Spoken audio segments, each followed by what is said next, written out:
Que le Seigneur bénisse chacun de vous ce matin.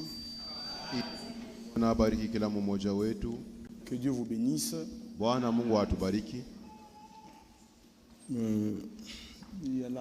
nuit d'hier, j'ai parlé avec le frère Destin. Il m'a chargé de vous saluer au nom de Jésus-Christ. Sans plus tarder, nous nous lèvons pour la lecture de la parole.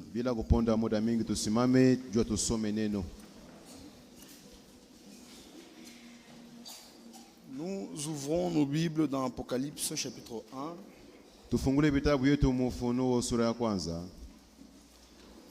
Je prends le premier verset jusqu'au verset 3.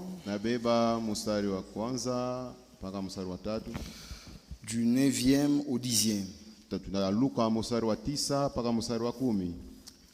Révélation de Jésus-Christ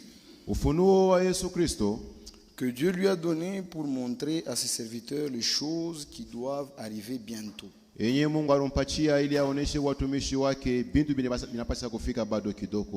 Et qu'il a fait connaître par l'envoi de son ange à son serviteur Jean.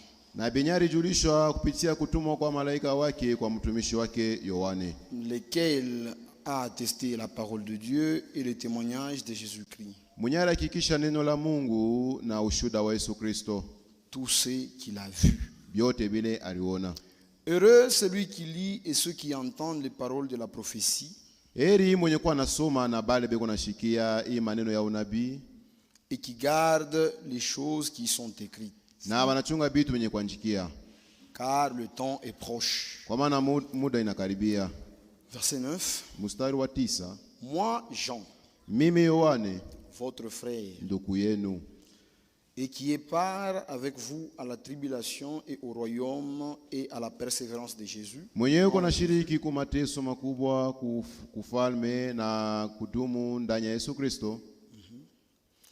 J'étais dans l'île appelée Patmos à cause de la parole de Dieu et du témoignage de Jésus.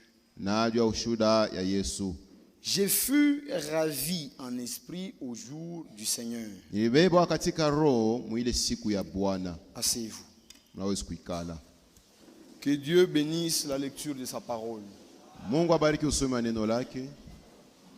Je vais prier. Dieu notre Père qui es aux cieux, au nom de Jésus-Christ, ton Fils bien-aimé, nous te disons merci.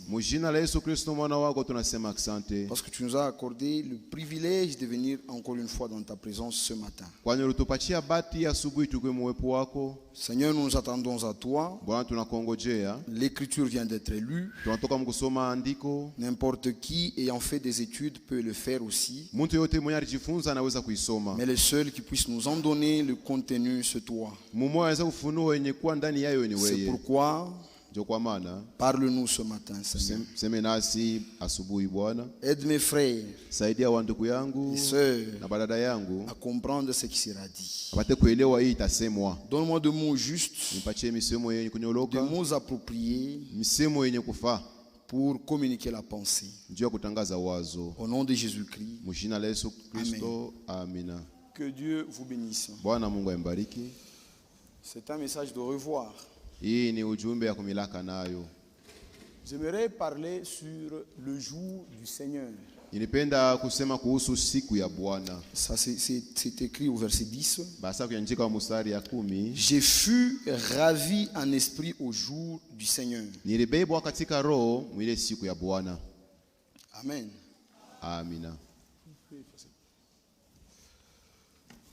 Le jour du Seigneur. Plusieurs, quand ils entendent la Bible parler du jour du Seigneur, ils pensent que l'on parle du dimanche. Non, ce n'est pas ça. Il y en a qui pensent que c'est le samedi, le sabbat. Non, ce n'est pas ça. Si vous lisez la version Semeur de cette écriture, le traducteur aussi a mal compris.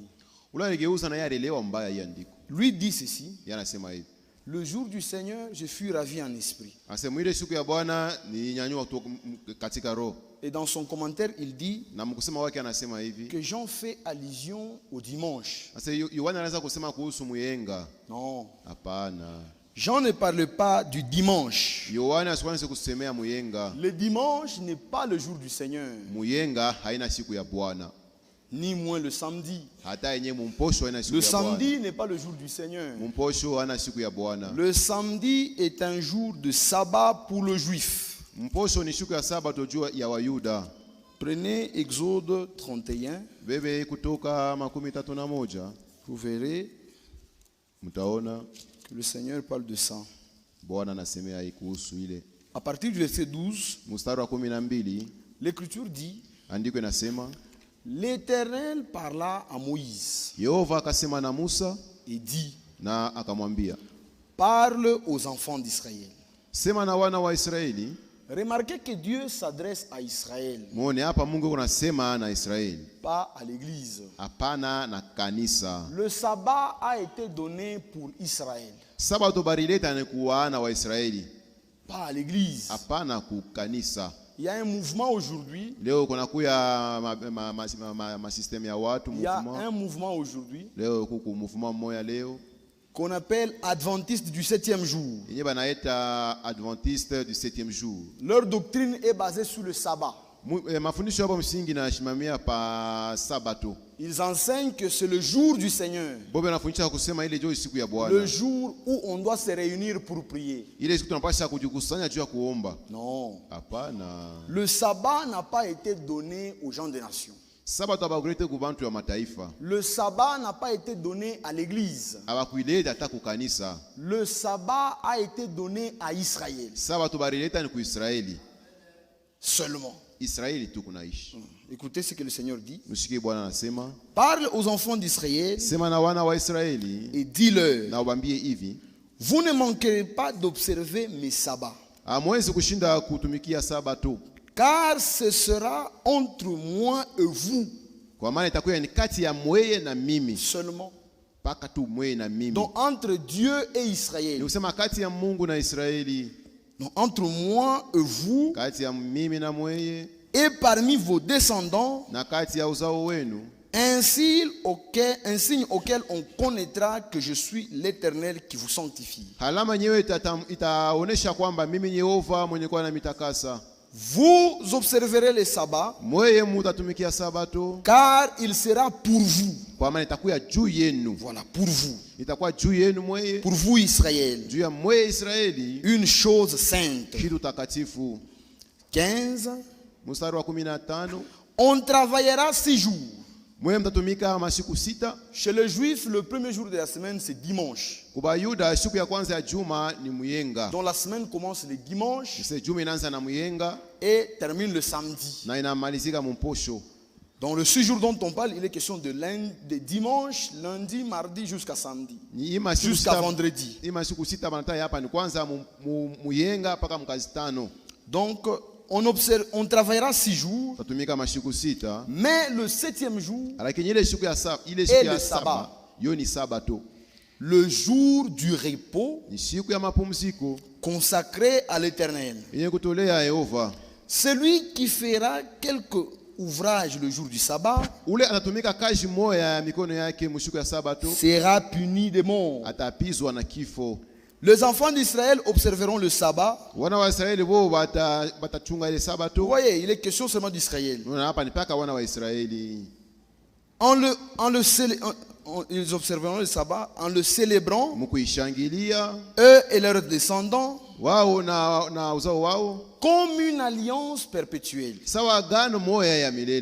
sera entre moi et les enfants d'Israël un signe qui devra durer à perpétuité. Car, ça introduit la raison, car en 6 jours, l'Éternel a fait les cieux et la terre. Et le 7e jour, il a cessé son œuvre et il s'est reposé. Amen. C'était ça le but du sabbat. Donnez aux enfants d'Israël un jour de repos. Souvenez-vous qu'Israël était esclave en Égypte. C'était un peuple qui ne se reposait pas. Alors le Seigneur leur a donné un jour où ils doivent se reposer. En ce jour-là de sabbat, on ne devait même pas ramasser quelque chose dans sa parcelle. Donc si en ce jour, on te trouve en train de balayer dans ta parcelle, on va te lapider. C'était un jour qui était obligatoire pour Israël seulement, pas pour les nations. Dieu ne nous a donné aucun jour que nous devons observer. Pour nous, il n'y a pas de jour que nous devons observer. Nous ne venons pas le dimanche à l'église comme le jour du Seigneur. Non, aujourd'hui c'est le jour du Seigneur. Non. Non, non. Ce n'est pas pour ça qu'on vient à l'église. Les chrétiens du commencement, le Paul et le Pierre, se rassemblaient les dimanches comme on se rassemble. Pas comme pour commémorer le jour du Seigneur, mais en souvenir de la résurrection de Jésus-Christ. Parce que Jésus-Christ est ressuscité un dimanche matin. Il était mort le vendredi soir et il est ressuscité le dimanche matin.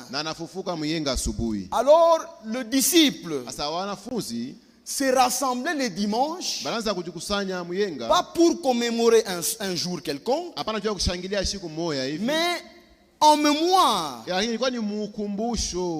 la résurrection de Jésus-Christ. Parce que Jésus-Christ est ressuscité le dimanche. Prenez Jean chapitre 20. Je prends le premier verset. Le premier jour de la semaine, c'est-à-dire le dimanche,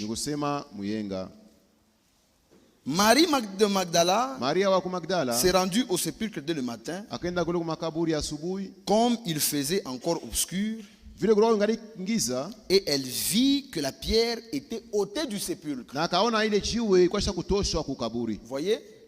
C'est-à-dire que Jésus était sorti du sépulcre le dimanche matin.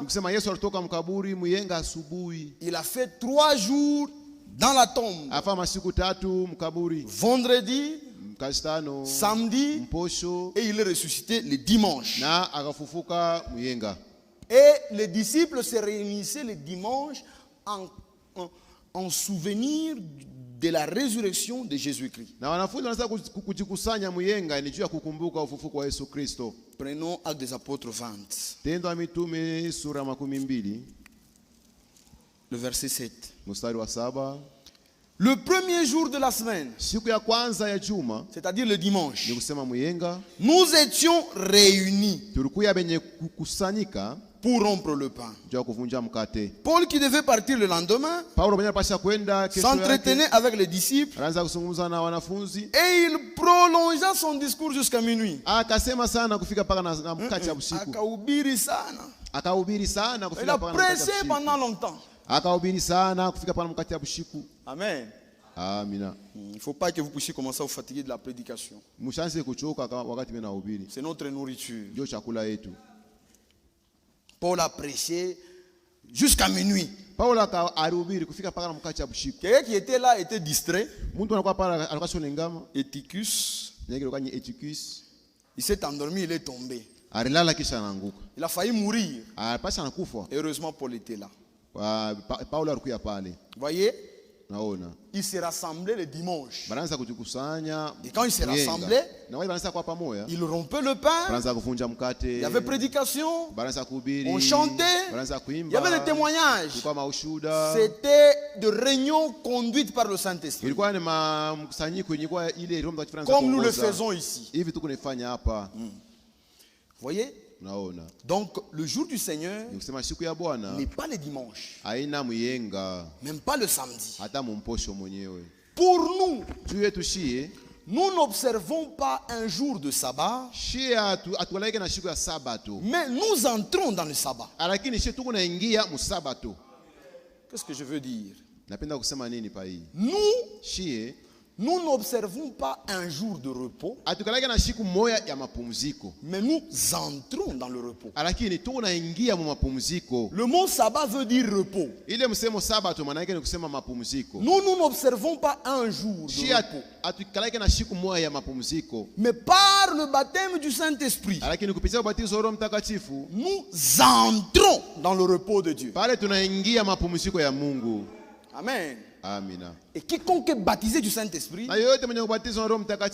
se repose de ses mauvaises œuvres. Ça veut simplement dire que si tu es encore esclave d'une chose, tu n'es pas au repos. Tu ne te reposes pas. Tu souffres. Tu essayes d'abandonner la boisson. Tu n'arrives pas. Tu souffres. Tu n'es pas au repos. Entre dans le repos. Tu te reposeras. Quelqu'un qui a le Saint-Esprit, il a un cœur en repos. Frère, le corps peut souffrir. Le corps peut être dans l'agonie, mais son cœur est rassuré. Le Seigneur est vivant. Frère, nous n'observons pas un jour. Nous n'avons pas un jour à observer. Nous n'avons même pas une seule fête. Si nous fêtons la Sainte Seine, c'est parce que le Seigneur l'avait instauré le jour de Pâques. C'était un jour de fête. Alors le Seigneur a dit, où est-ce que je vais commémorer la Pâque? C'est comme ça que nous aussi nous commémorons la Sainte Seine. Mais nous n'avons aucune fête, nous les gens de la nation. Dieu n'a donné à l'église aucune fête, aucune fête. Nous n'avons pas de fête à observer. Nous n'avons pas de jour à observer. Pour nous, le vendredi n'est pas saint. Le dimanche n'est pas saint. Seule la parole de Dieu est sainte. Nous n'avons pas un saint jour. Nous n'en avons pas. Il n'y a pas de saint jour pour l'église. Amen. C'est ça. Nous n'observons pas un seul jour de fête. Dieu a donné des fêtes à Israël. 7 fêtes. 8 ici, il faut compter les sabbats. Il y avait la fête des expiations. Il y avait la fête de pain sans levain. Il y avait la fête du tabernacle. La fête de la moisson. La fête de la gerbe agitée. Il y avait la fête des trompettes. Et quelle autre fête? Et la fête de Pâques. Ça fait 7. Si on ajoute le sabbat, ça fait 8. C'était de jours saints pour Israël. Mais pas pour nous. Nous ne sommes pas Israël dans la chair. Nous sommes Israël en esprit. Alors pour nous, depuis le calvaire jusqu'au retour du Seigneur, chaque jour est une fête pour nous. C'est comme ça que nous sommes dans la joie tout le jour. La joie du salut. Amen. C'est ça. C'est-à-dire que nous entrons dans le repos. Lisons quand même l'écriture pour que vous ayez une base. Prenons Hébreux 4. Paul a enseigné sur le repos.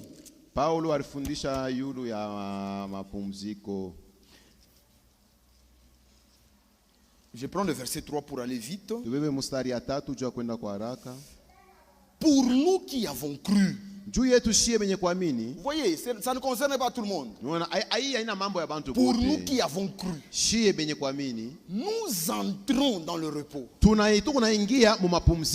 n'observons pas un jour, mais nous entrons dans le repos. Comment? Par le baptême du Saint-Esprit. Et le verset 9, il est écrit. Il y a donc un repos de sabbat réservé au peuple de Dieu. C'est le baptême du Saint-Esprit. Dans Matthieu 11, au verset 28, le Seigneur dit: venez à moi, vous tous qui êtes chargés et fatigués, je vous donnerai pas un jour de repos, mais du repos. Celui qui reçoit Jésus-Christ dans son cœur et qui fait l'expérience du baptême du Saint-Esprit entre dans le repos de Dieu. Et il se repose de ses œuvres. Aucun péché ne peut le dompter. Non. Frère, si un péché te dompte, tu es un esclave. C'est la vérité. Jean chapitre 8. Le Seigneur dit: quiconque se livre au péché est esclave du péché. Pierre aussi écrit. Je pense que c'est 2 Pierre. Dans 2 Pierre, au chapitre 2, au verset 19. La deuxième partie. Car chacun est esclave de ce qui triomphe de lui.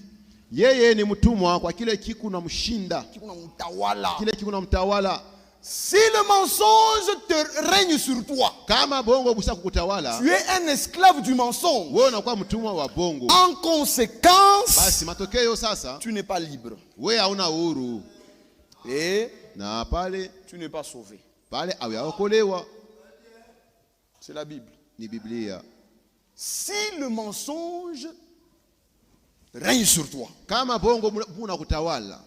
c'est la vérité. N'acceptez pas que le péché puisse régner sur vous. Révoltez-vous. Vous êtes libre. Depuis la Pentecôte, depuis qu'on a commencé à annoncer l'évangile, l'évangile est une trompette qui annonce la liberté, qui annonce le jubilé, que vous êtes libre. Vous n'êtes esclave de personne. Le diable sait que vous êtes libre. Ne le laissez pas vous dominer, non. Pierre dit: chacun est esclave de ceux qui triomphent de lui. Même le chrétien, il est esclave de Jésus-Christ. C'est comme ça que Jésus règne sur nous.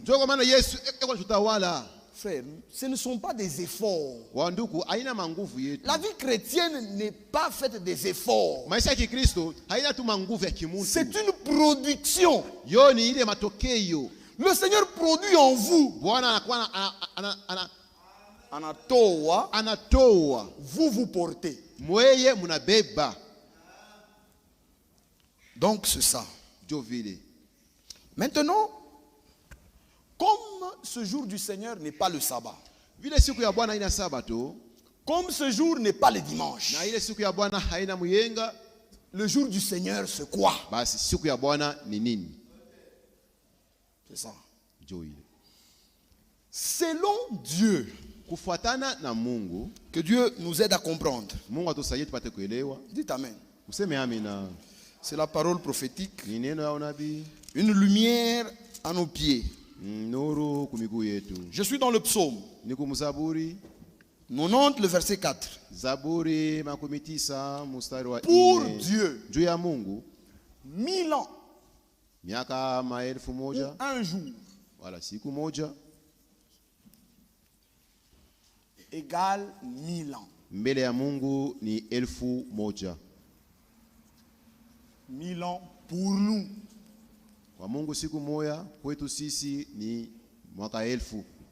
C'est ça. C'est ce que Pierre dit.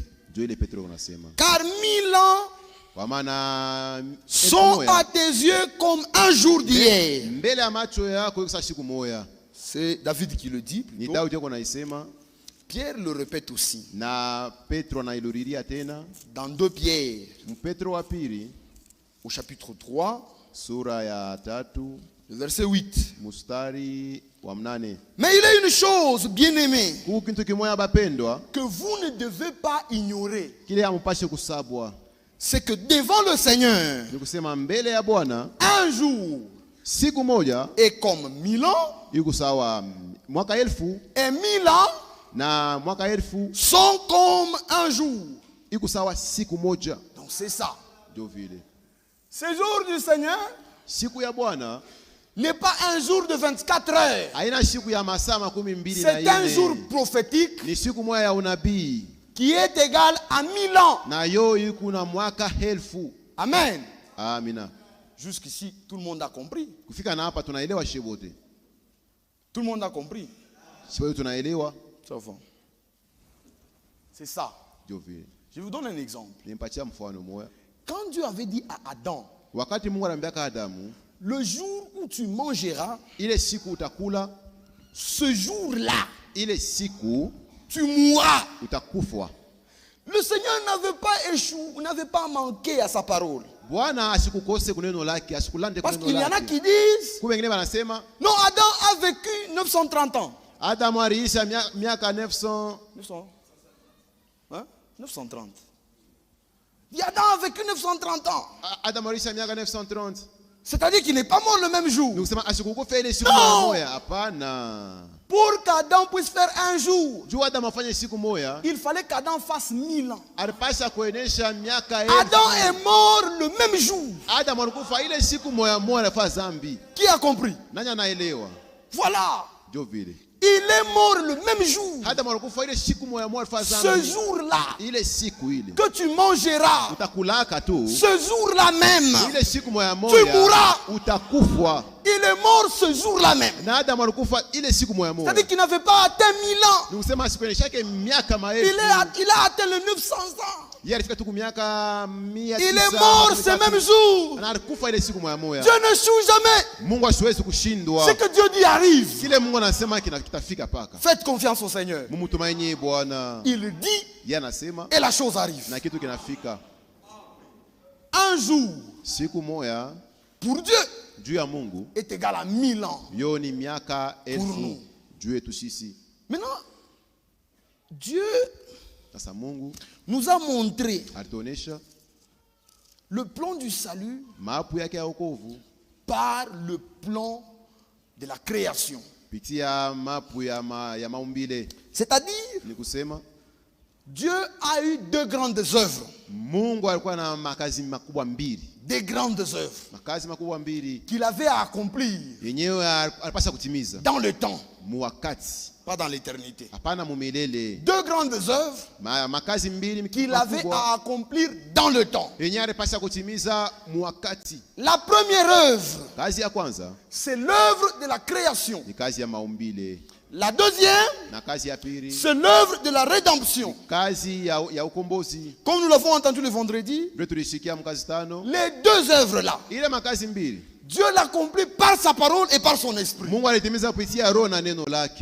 Amen. Les 2 grandes œuvres de Dieu, la création et la rédemption. C'est-à-dire que Dieu voulait créer un homme. Il voulait créer un monde plutôt qui soit une habitation de son enfant, de son fils. Ya Pour que son fils vive dans ce monde, il fallait que ce soit un fils sauvé. C'est-à-dire qu'il soit sorti de lui. Un fils que lui a engendré. Par la création, il lui a fait son monde.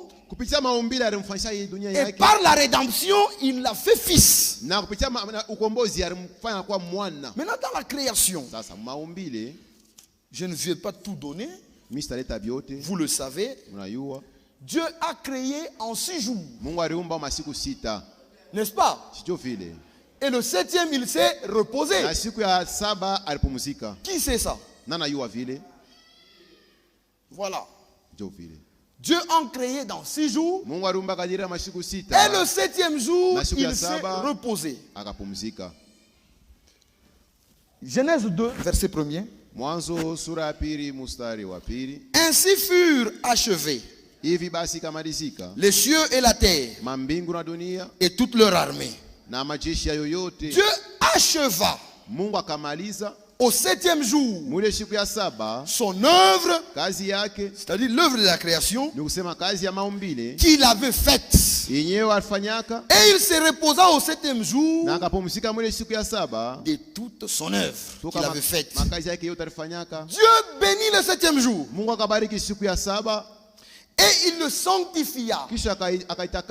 Ça veut simplement dire qu'il le mit à part.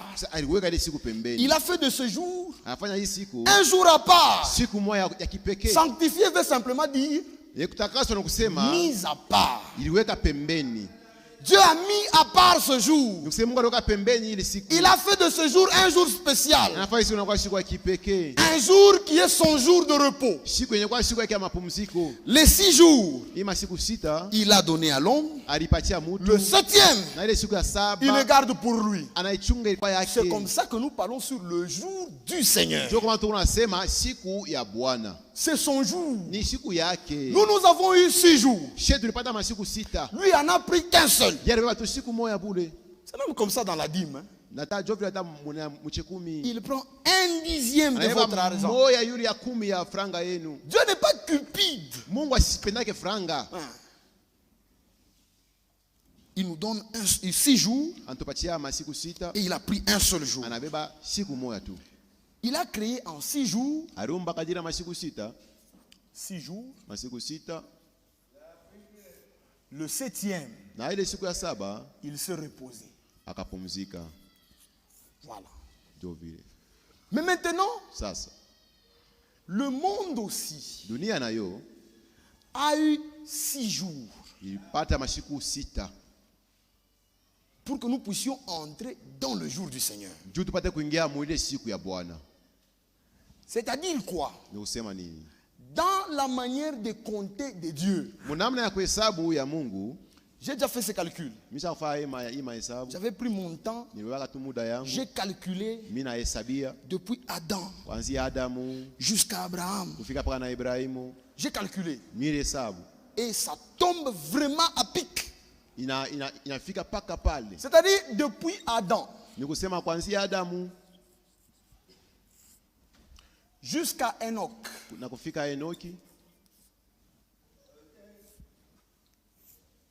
Un jour qui est égal à 1000 ans. Amen. D'Adam à Enoch, un jour est passé. C'est-à-dire 1000 ans. D'Enoch à Abraham,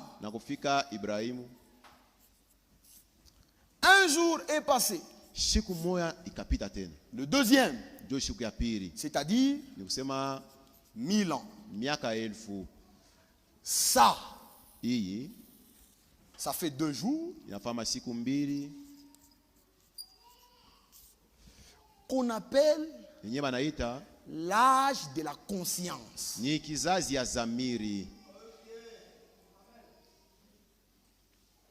C'est ça. L'âge de la conscience.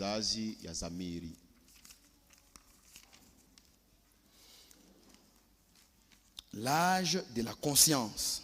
C'est-à-dire, en ce temps, il n'y avait pas de loi. Dieu n'avait pas donné sa loi. Les hommes vivaient avec leur conscience. Il y en a qui se posent souvent des questions. Ces gens-là qui n'ont pas entendu la parole de Dieu, comment Dieu le jugera? Il le jugera par leur conscience. Parce qu'avant de mettre la loi, Dieu avait donné à l'homme la conscience qui te dit ce qui est bon et ce qui est mal. Ne trompe pas. Non, moi je ne savais pas. Tu ne savais. La conscience, c'est la première loi de Dieu. Il l'a placée dans l'homme. Sans une parole, ton cœur peut te condamner. Mon frère, je ne connaissais pas. Je suis un bébé dans la foi. Tu le savais. Tu l'as fait sciemment. C'est ça. L'âge de la conscience. Conscience. Ça a pris 2000 ans.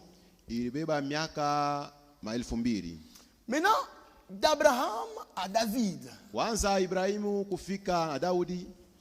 un jour est passé encore. C'est-à-dire 1000 ans.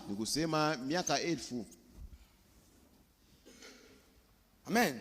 Amina. De David à Christ, un jour est passé,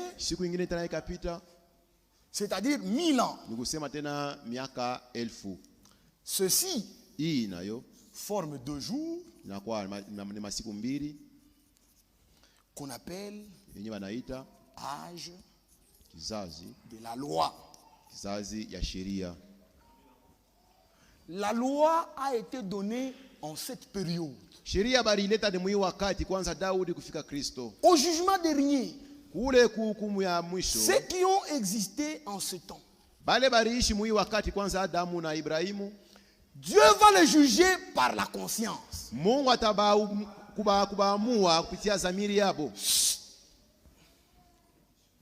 C'est du temps de la loi. Dieu les jugera par la loi. Maintenant, vous savez quoi? Aucun homme ne peut être justifié devant Dieu parce qu'il a obéi à la loi. La justice qui nous sauve devant Dieu vient de la foi. C'est-à-dire, ces gens auront des problèmes. Amen. Maintenant, de Christ jusqu'au Moyen-Âge. Oui, c'est par Moyen-Âge. 1000 ans sont passés. Ici, c'est la croix. Ça, c'était avant. Tout ça, c'est l'Ancien Testament. Le Nouveau Testament commence là. Amen. Ça, c'était le Moyen-Âge. Un jour qui est égal à 1000 ans. De Christ jusqu'à son retour. Voilà. 1000 ans encore. Ou un jour est passé.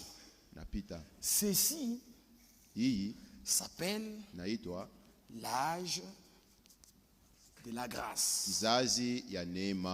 Amen.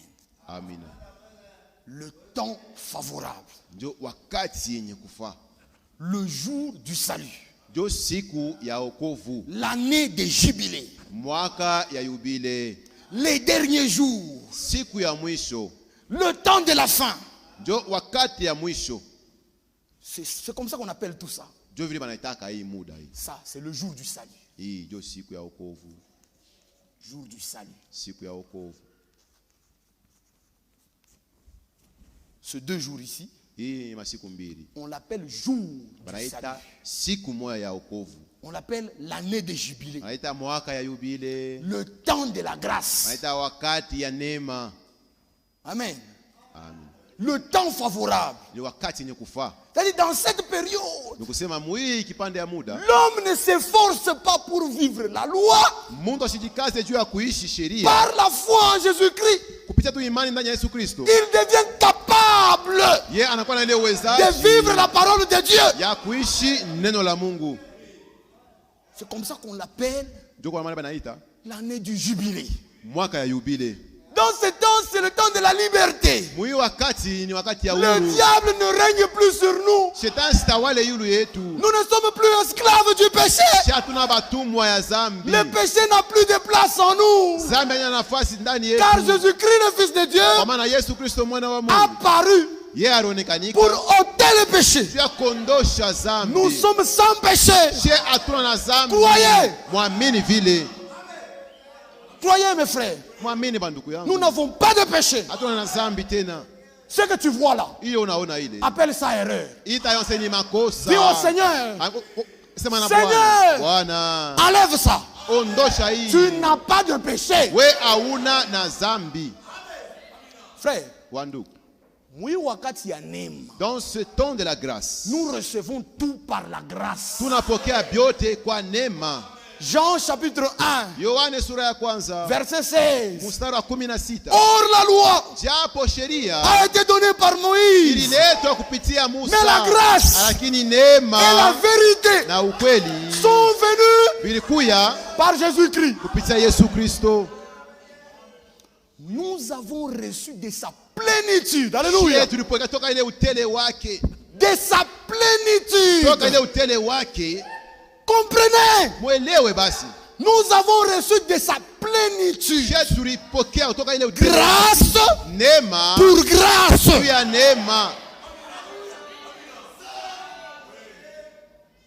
Frère, Dieu ne peut plus te condamner. S'il te condamne, il se condamne. Il n'y a plus de condamnation. Plus de condamnation. Parce que le péché était fort par la loi. Or la loi a été accomplie. Jésus-Christ a accompli toute la loi. C'est pourquoi, je suis dans Hébreux 10. C'est pourquoi Christ entrant dans le monde dit, tu n'as voulu ni sacrifice ni offrande que l'on offre selon la loi. Mais tu m'as formé un corps. Voici, je viens pour faire ta volonté. C'est en vertu de cette volonté que nous sommes sanctifiés une fois pour toutes. Une fois pour toutes. Nous sommes saints une fois pour toutes.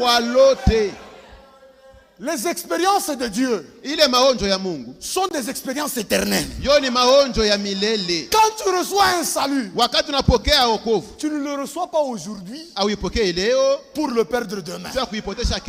Dieu ne peut pas te sauver aujourd'hui pour te perdre demain et puis venir nous dire, je suis le Dieu infini. Non, il te sauve pour l'éternité. Aussi vrai que Dieu est éternel, tous ceux qui sont sortis de lui sont éternels. Frère, je vous donne un exemple. Je n'ai pas encore pris ma femme, mais je peux dire que j'ai des enfants. Où sont mes enfants? Ils sont à moi. Quand je marche avec eux. Quand je prêche, je prêche avec eux. Le jour de ma naissance, ils sont nés avec moi. Amen. Quand Dieu est était seul dans l'éternité. Wakati Mungu alikuwa mwenyewe mumilele. Ses enfants Batoto yake étaient en lui. Parkwa ndani yake. Quand il est sorti de l'éternité, Wakati alitoka mumilele, ses enfants batoto yake en lui. Parkwa ndani yake. Quand il est mort au calvaire, ses enfants batoto en yake lui. Parkwa ndani yake. Et le jour de la Pentecôte, Na siku ya ses Pentecoste enfants batoto yake sont sortis. baritoka.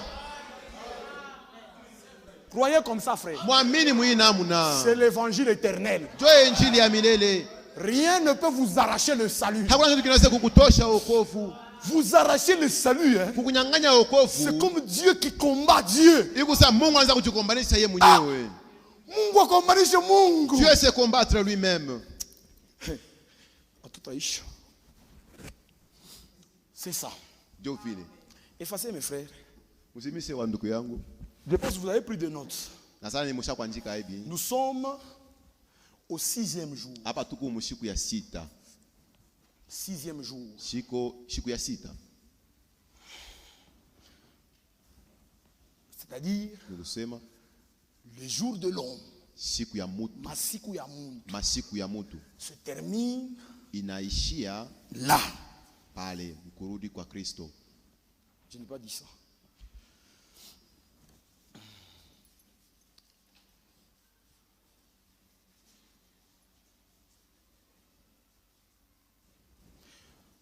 Ok. Je répète le 6e jour, le 2 derniers jours. Le temps de la grâce. Pendant cette période qu'on appelle jour du salut. Salut. C'est-à-dire qui a commencé avec la venue de Christ. Qui se termine à son retour. Voilà. Cette période est appelée le temps des âges de l'église. Le 7 âges de l'église. Il y a l'âge d'Éphèse. Le premier qui a commencé depuis la naissance de l'église à Pentecôte jusqu'aux années 170. 170. Jusqu'aux environs.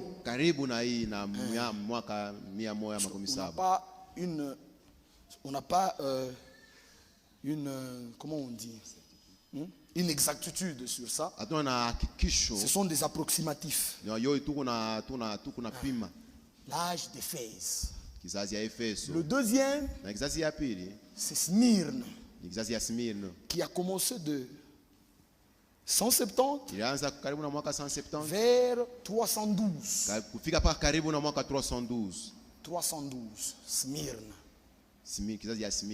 Le troisième, c'est Pergame.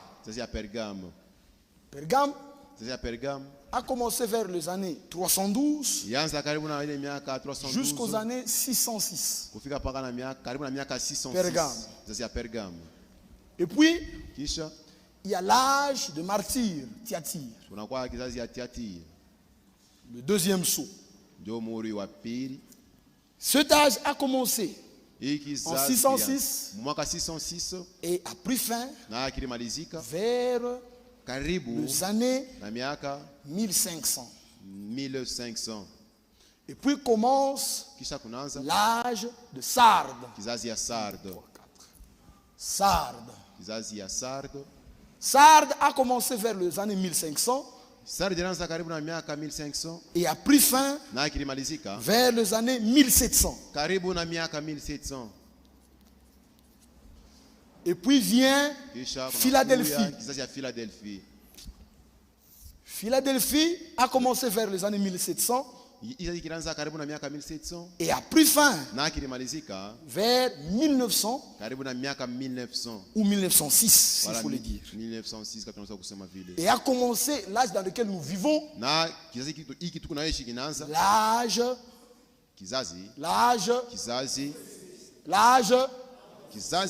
l'Odyssée. C'est bien quand vous connaissez les histoires prophétiques. C'est le tout dernier. C'est l'âge dans lequel nous vivons. Le dernier âge. L'âge qui connaîtra l'enlèvement. Dans notre âge, nous ne mourrons pas tous.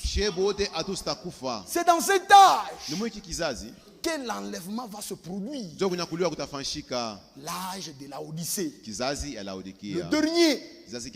Il a commencé vers 1906 et va prendre fin au retour du Seigneur. Pas en 1977. Mais au retour du Seigneur. Voilà. C'est cette période. Le jour du salut. Le temps de la grâce. Dieu a fait passer son église par cette période. Et c'est cette période. Ce sont les 7 âges de l'église. L'église de Jésus-Christ a commencé à Pentecôte. Et cette église est passée par 7 âges. Amen. Peut-être avec le temps, nous parlerons sur les âges de l'église. Mais maintenant, ce n'est pas là notre sujet. Après ça, vient le dernier jour. C'est ça le jour du Seigneur.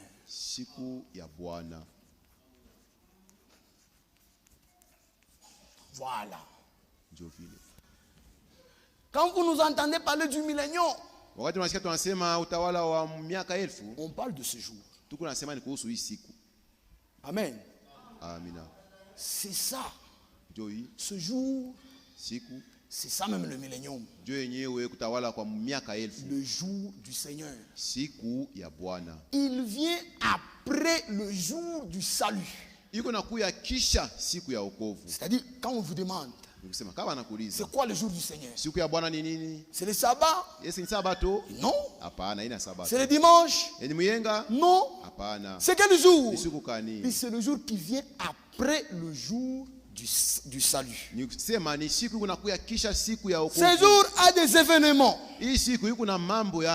au commencement et à sa fin. Amen. Dans le jour du salut, avant ce jour, Dieu a envoyé Jean-Baptiste. À la fin de ce jour, Dieu envoie William Branham. William Branham.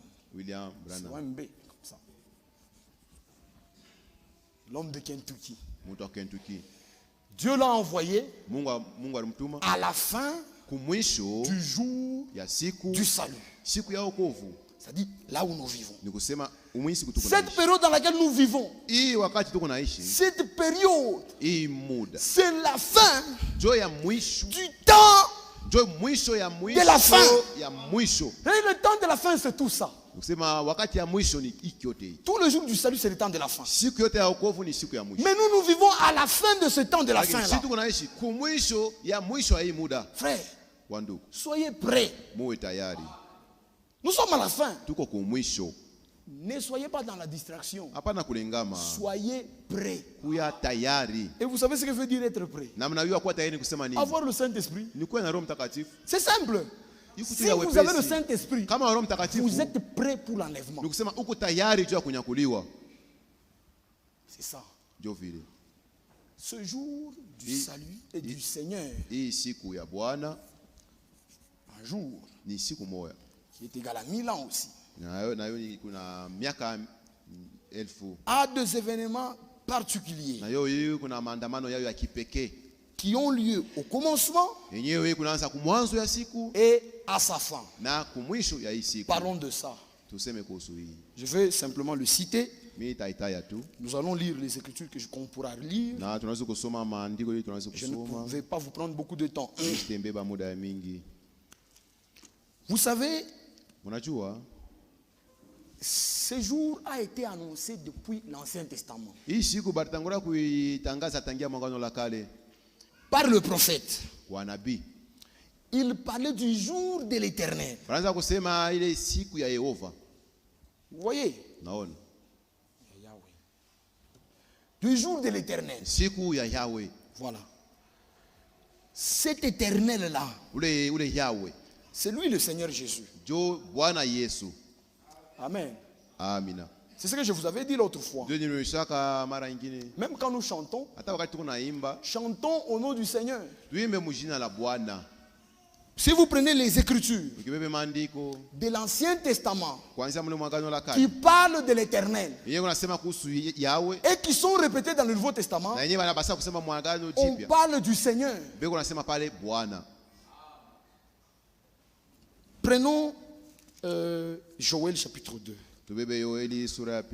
Ça nous parle du jour du Seigneur. Joël 2.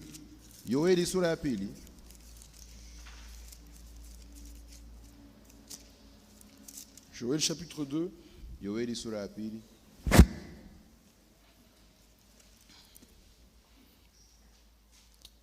Je prends le verset 30.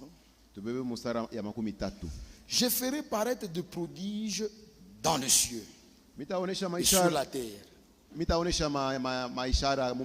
sang, du feu, des colonnes de fumée. Le soleil se changera en ténèbres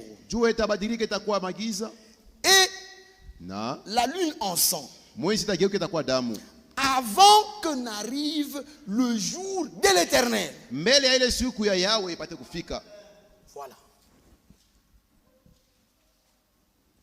Vous voyez? Et il dit, de ce jour grand et terrible. Pierre répète ça dans le Nouveau Testament. Je suis dans Actes des Apôtres chapitre 2. Voyez comment les apôtres ont été conduits par le Saint-Esprit à expliquer le plan du salut. Je suis au verset 19. Je ferai paraître des prodiges en haut dans le ciel et de miracles en bas sur la terre. Du sang et du feu et une vapeur de fumée.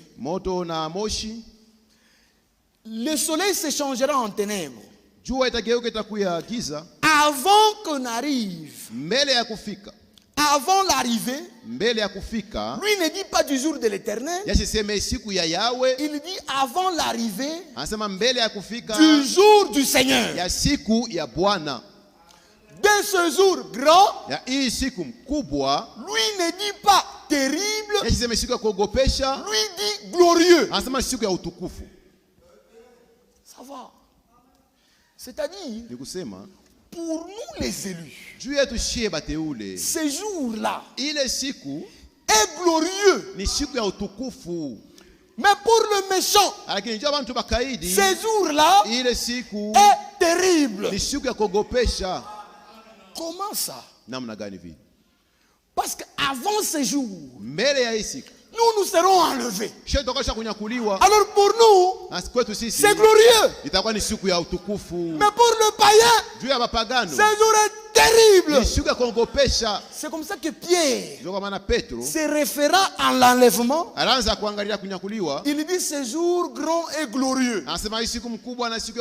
Mais Joël, se référant à la colère de Dieu, il dit ce jour-là est terrible. Vous voyez? C'est-à-dire, pour les élus, c'est le jour de Christ. Paul le dit. 1 Corinthiens, chapitre 1, verset 9. Dieu est fidèle. Lui qui vous a appelé à la communion de son Fils Jésus-Christ. Oh, remontons au verset 8 plutôt. Il vous affermira aussi jusqu'à la fin, pour que vous soyez irréprochables au jour de notre Seigneur Jésus-Christ. Ici, Paul parle de l'enlèvement. Quand on parle du jour de Christ, Du jour de Jésus-Christ, on se réfère à l'enlèvement. Mais quand on parle du jour du Seigneur, on se réfère à la colère de Dieu. Philippiens 1:6. Paul comprenait bien la parole de Dieu. Je suis persuadé que celui qui a commencé en vous cette bonne œuvre la rendra parfaite pour le jour de Jésus-Christ. Il parle de l'enlèvement qui va avoir lieu avant le jour du Seigneur. Mais maintenant, pour les impies, ce jour-là est terrible. Malachie chapitre 4. Nous sommes dans la Bible. Je prends le premier verset. Car voici le jour vient, ardent comme une fournaise.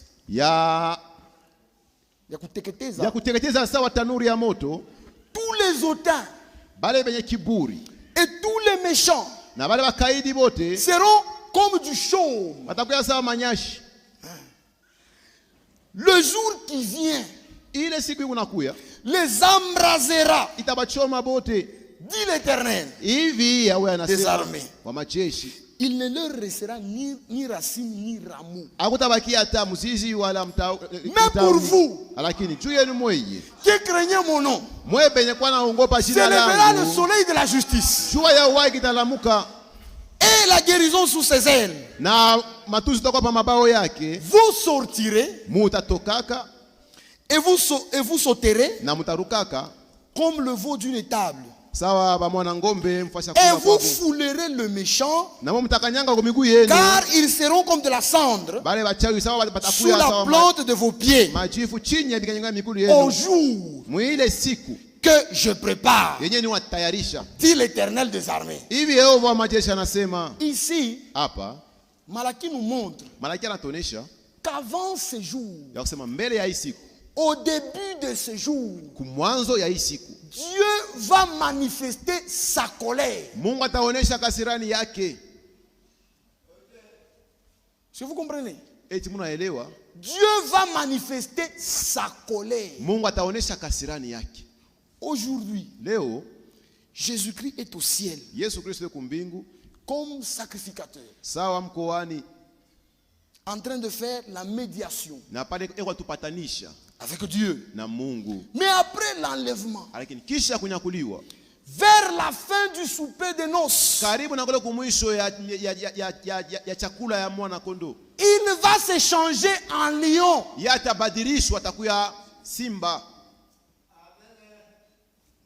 Amen.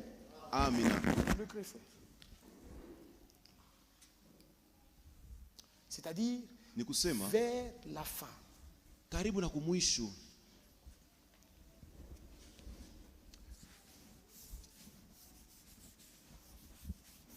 Je pense que vous avez déjà pris ces notes.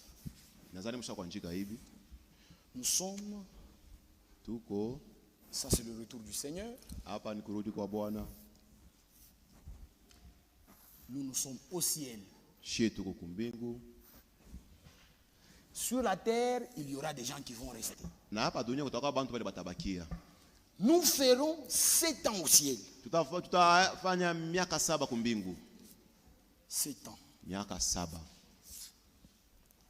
C'est 7 ans. C'est la dernière semaine de 70 semaines de Daniel. Cette période ici est divisée en deux. Pendant cette période, nous sommes au souper de noces avec le Seigneur, en train de manger et de boire à la table avec Abraham, Isaac, Jacob, Adam et tous les autres là-bas. Le Paul, le Pierre, le Branham. Nous serons au ciel pendant cette période. Ça c'est l'enlèvement. c'est l'enlèvement. Nous partons au ciel. Les élus sont allés au ciel.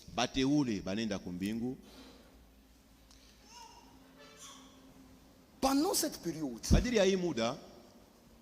la grâce de Dieu va quitter les nations pour aller en Israël.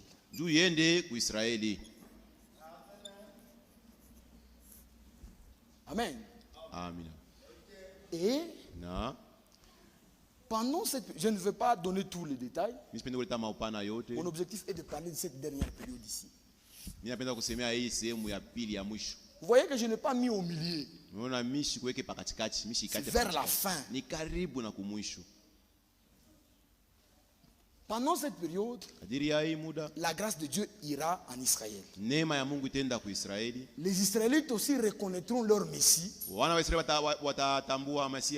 et ils seront sauvés. Amen. Pendant cette période ici, Dieu fera de Jérusalem une pierre pesante pour toutes les nations. C'est-à-dire, Jérusalem sera à la une de toutes les actualités. Jérusalem sera, lisons cela. Je suis dans Zacharie. Zacharie. Au chapitre 14.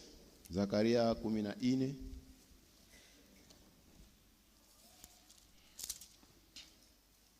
Oh, au chapitre 12 plutôt, le verset 2. Voici, je ferai de Jérusalem une coupe d'étourdissement pour tout le peuple d'alentour et aussi pour Juda dans le siège de Jérusalem. En ce jour-là, il parle du jour du Seigneur. Je ferai de Jérusalem une pierre pesante pour tout le peuple. Voilà. C'est Jérusalem ici. La capitale d'Israël. Une pierre pesante pour tout le peuple. Tous ceux qui la soulèveront seront meurtris. Et toutes les nations de la terre s'assembleront contre elle. C'est-à-dire toutes les nations. Pendant cette période, nous sommes au ciel. Toutes les nations de la terre vont se rassembler contre Jérusalem.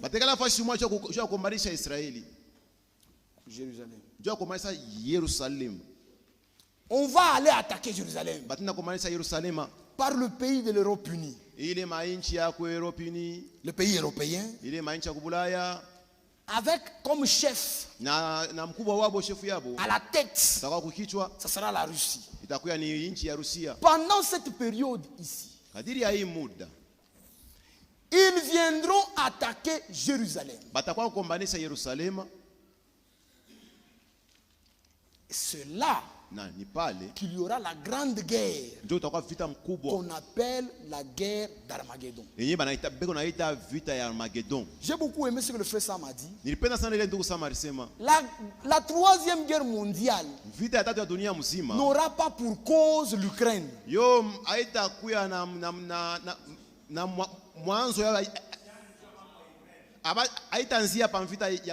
Non, non. Il n'y a aucune guerre dont vous entendez parler qui sera une cause de la troisième guerre mondiale. La troisième guerre mondiale, selon la prophétie biblique, la cause sera Jérusalem. Toutes les nations de la terre, imaginez-vous, comme l'Écriture le dit, toutes les nations de la terre iront attaquer Jérusalem. C'est là que va avoir lieu cette grande guerre d'Armageddon.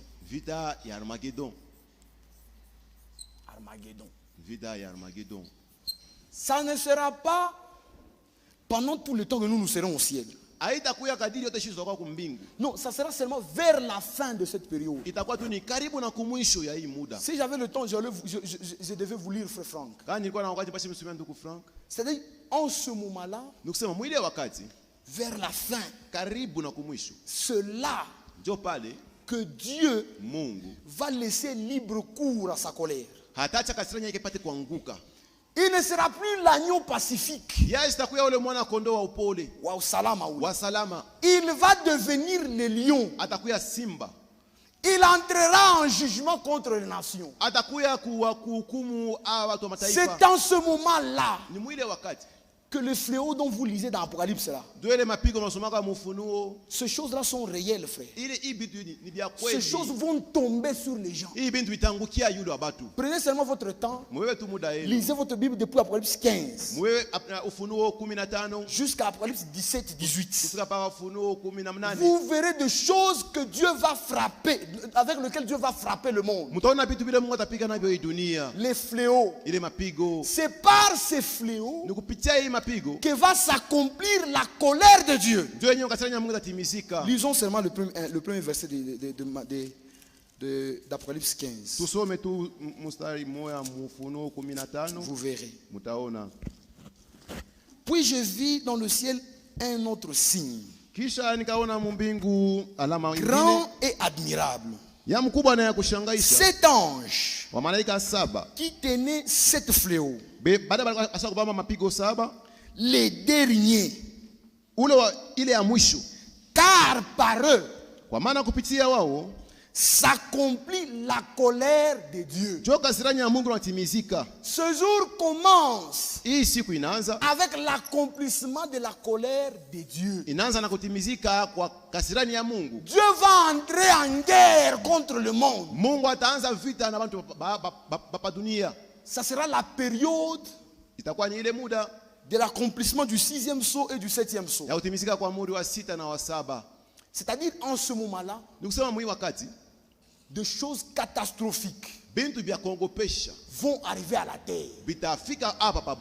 Qui se rappelle de la prédication du frère qui avait parlé de « Je rendrai les hommes rares sur la terre ».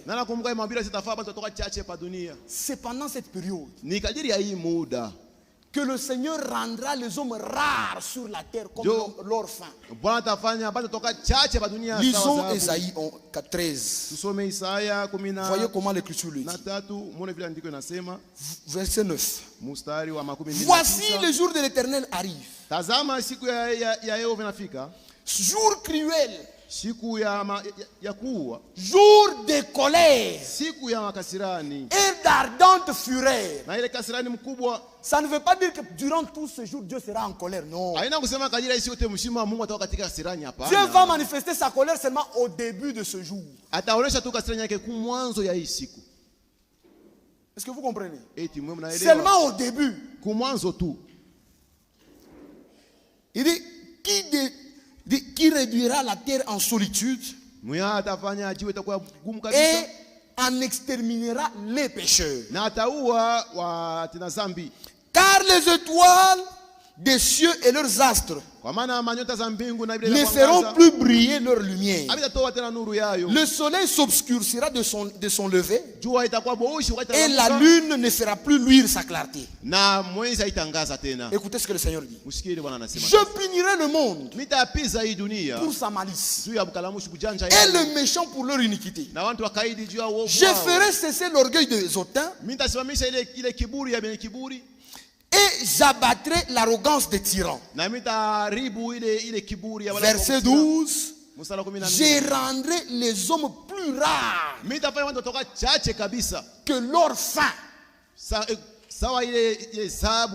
Toutes ces armées qui vont monter contre Israël, Dieu descendra lui-même pour le combattre. Frère, Dieu lui-même combattra pour Israël. Ça sera la 3e venue de Christ. Il est venu premièrement pour nous sauver. Deuxièmement, il vient pour nous enlever. Et troisièmement, il va venir d'abord pour finir la guerre d'Armageddon, et puis pour établir le millénium. Frère, ça sera terrible. Prenons Apocalypse 19. À partir du verset 11. Voyez comment on monte. Puis je vis le ciel ouvert. Et voici paru un cheval blanc. Celui qui le montait s'appelle fidèle et véritable. Il juge et combat avec justice. Il viendra pour combattre. Ses yeux étaient comme de flammes de feu. Sur sa tête étaient plusieurs diadèmes. C'est-à-dire en ce moment il sera déjà couronné. Sur sa tête il y aura plusieurs couronnes. Et il avait un nom écrit que personne ne connaît si ce n'est lui-même. Mais imaginez-vous, il y a des gens aujourd'hui qui disent qu'ils connaissent ce nom. C'est la folie. Il était revêtu d'un vêtement teint de sang. Pas un vêtement blanc. Non. Un vêtement teint de sang. Voilà. Il viendra pour frapper et tuer. Un vêtement teint de sang. Son nom est la parole de Dieu. Les armées qui sont dans le ciel le suivaient sur des chevaux. Ce sont les anges sur des chevaux blancs, revêtus d'un fin lin blanc pur. De sa bouche sautait une épée ardente, une épée aiguë, pour frapper les nations. Il viendra pour frapper ces nations qui monteront contre Israël. Pour frapper les nations. Écoutez. Il le pétera avec une verge de fer et foulera la cuve du vin de l'ardente colère du Dieu Tout-Puissant.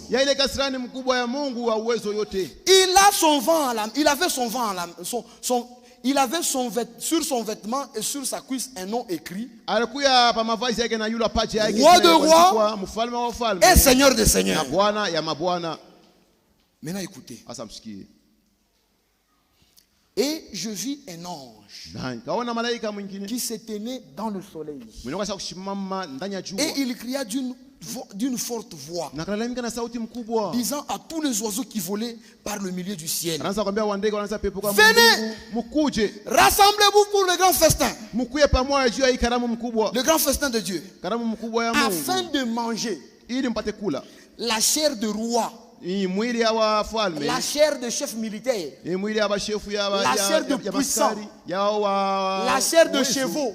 Et tous ces gens vont mourir et vont tomber là-bas. Les oiseaux viendront le manger.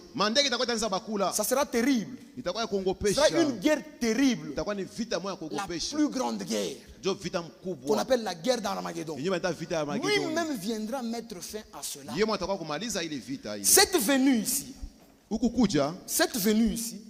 c'est la même d'Apocalypse 7, 1 verset 7. Voici, il vient sur le nuée. Quand il vient là, c'est pour terminer la guerre d'Armageddon et établir le millénium, c'est-à-dire le règne de paix. De paix.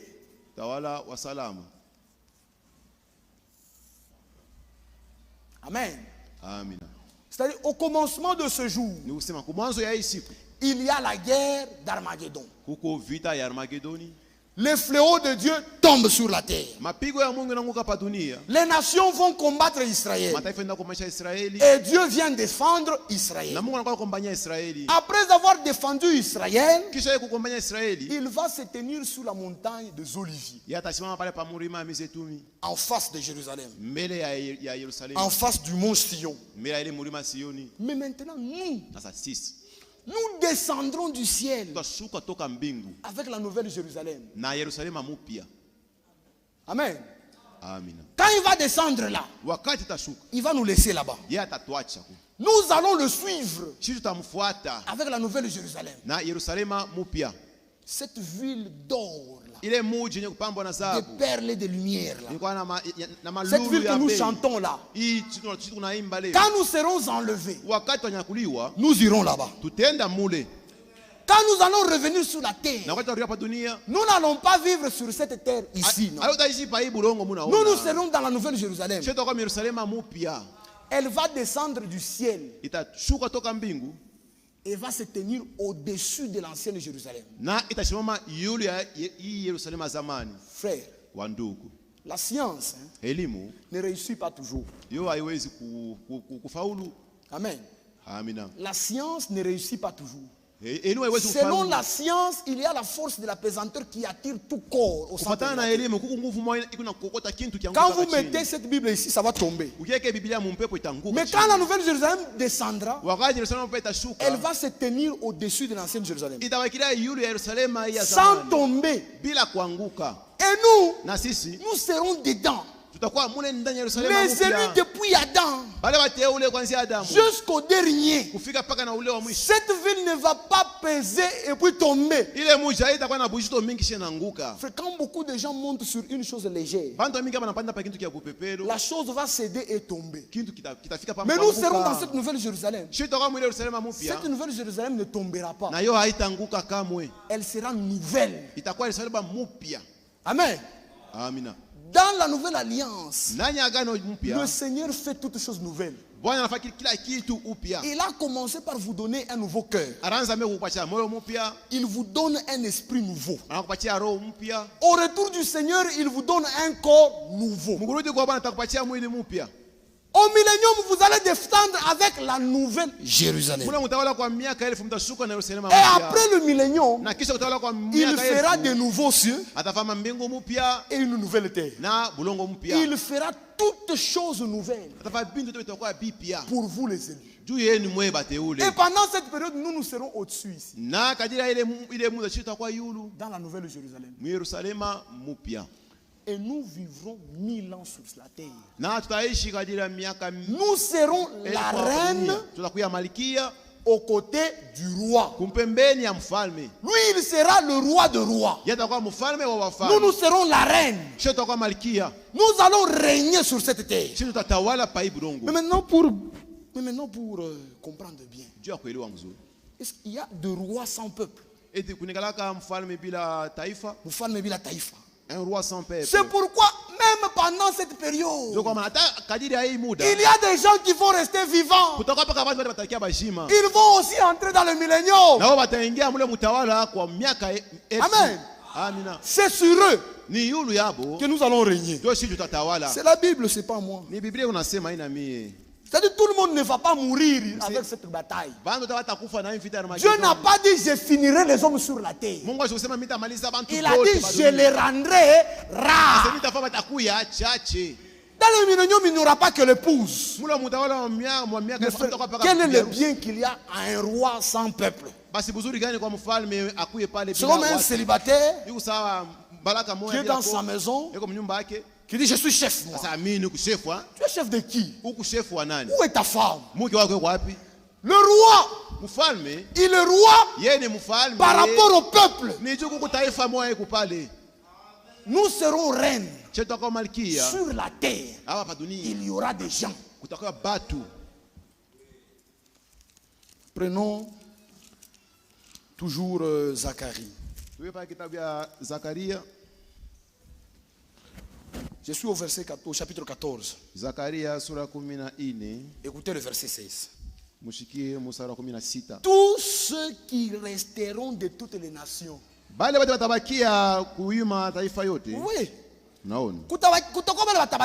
Il y aura des gens qui resteront. Tous ceux qui resteront de toutes les nations. Venus contre Jérusalem. Ceux qui resteront vivants monteront chaque année. Batanza kupanda kila mwaka. Chaque année. Batanza kupanda kila mwaka. C'est comme ça que c'est le millénium. Ce n'est pas l'éternité. Dans l'éternité, il n'y a pas de temps. Il n'y a pas de jour. Si on dit chaque année, nous sommes encore dans le temps. Ils viendront chaque année. Et qu'est-ce qu'ils viendront faire? Pour se prosterner devant le Sauveur. C'est comme ça que c'est écrit. C'est écrit comment? Pour se prosterner devant. Cette écriture parle du millénium. C'est le règne de paix. Christ sera roi. Nous serons la reine. Il ne sera pas président. Il sera roi. Nous ne serons pas maman présidente.